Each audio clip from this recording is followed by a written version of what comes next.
19 Simple psychological tricks that actually work.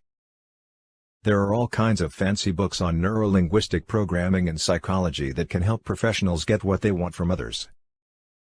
But there are also much simpler yet just as effective methods that anyone can use on a daily basis. Here are 19 of them. Number 1. Never start your request with the words, "Could you?" It can cause the other person to subconsciously assume that this is a theoretical question. For example, avoid questions like, "Could you call the neighbors?" Because the answer yes can mean, "Yes, I theoretically could, but I didn't agree to it." Sure, could is polite, but it's better to rephrase your request to, "Please call the neighbors," if you want to be sure that it'll be fulfilled. Number 2. If you ever want to make someone feel uncomfortable, look at the middle of their forehead during the conversation. Most people say it makes them feel like they're under scrutiny, which of course, doesn't exactly make a person relaxed. Not sure why you'd want to do this to others, but who knows, the situation may arise. Number 3. If someone you're talking to is trying to avoid answering a question, just make a pause in the conversation while still keeping eye contact. They'll feel uncomfortable, and thus, will keep talking. Chances are they'll give you more details about the issue you're interested in. They may even start telling you the truth, if they were lying. Since they'll believe that your silence and your look are signs that you already know the real facts. Number 4. Let's say you've started a new job or school. If you want someone in the office or class to like you, just ask them to explain something to you. It doesn't matter if you know the answer or not. This will improve the other person's overall attitude towards you, and earn you some extra brownie points. Number 5. When asking a question that you want an affirmative answer to, try to nod subtly as you make your request. This trick is often used by restaurant employees to make guests buy more food, and it's pretty effective. Number 6. If a person is really concentrated on a task, let's say they're in the middle of a serious phone conversation, you can extend your hand to them, and get anything they're holding at the moment. They might not even remember later on. The trick works the other way around too. You can give them something as you're talking to them, and they won't even notice. Pretty helpful when you're cleaning up or moving to a new house.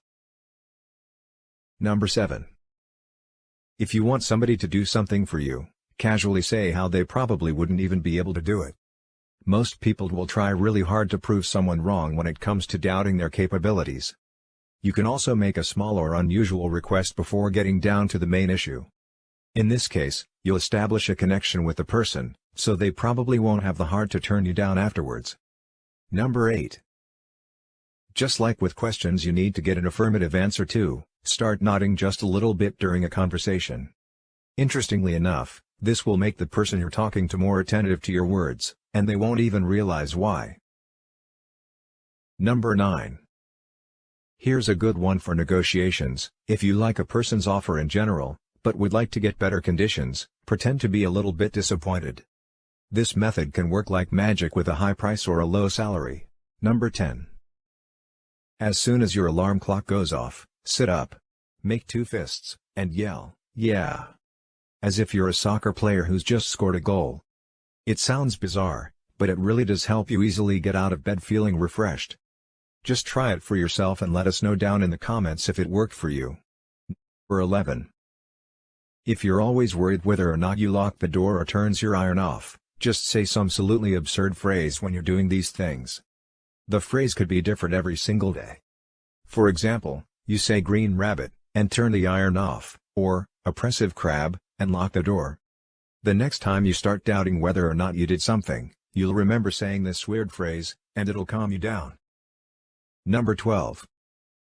If a person tries to pull you into an argument or some kind of drama, say something nice to them.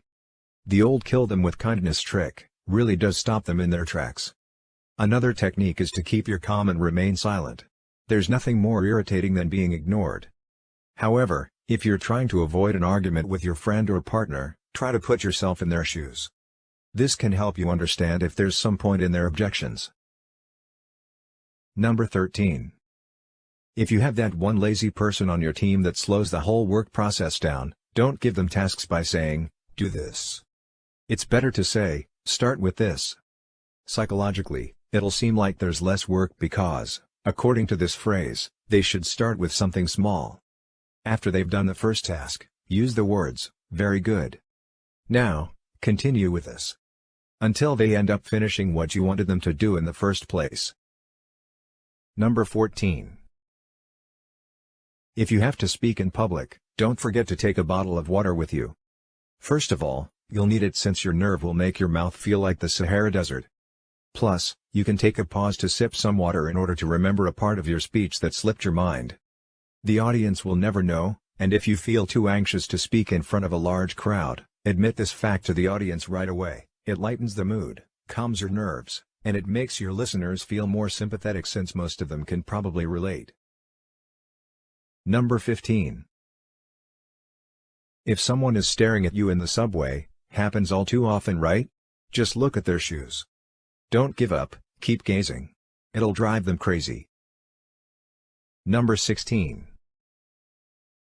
If you seemed really worried, each time you see someone you know, in the end, this person will also start feeling worried every time they see you. So do with that information what you will. Number 17. If someone has done something wrong, but you don't want to sound too accusing, change the way you construct your sentences. For example, instead of saying, "You didn't close the window before you left," you can say, "The window was left open all night." They'll learn from their mistake, and you won't seem like a meanie pointing the finger. Number 18. If you didn't get a good night's sleep, tell yourself that you did. I know it sounds like nonsense, but it does work 100% if you say it with meaning. Scientists from Colorado College published a study in the Journal of Experimental Psychology, in which they found that if you genuinely believe that you're well rested, even if you're not, your brain does function better. Number 19. People are better at remembering what happened at the beginning and end of the day. As for anything that went on in between, it gets blurry. This is a great tip when it comes to job interviews. Agree to a time that's either at the start of the workday, or at the end of it. This way the employer will remember you among all the other candidates. Do you know any other effective tricks that can help you get what you want? Share your experience in the comments below. Don't forget to give this video a like, share it with your friends, and click subscribe for more videos.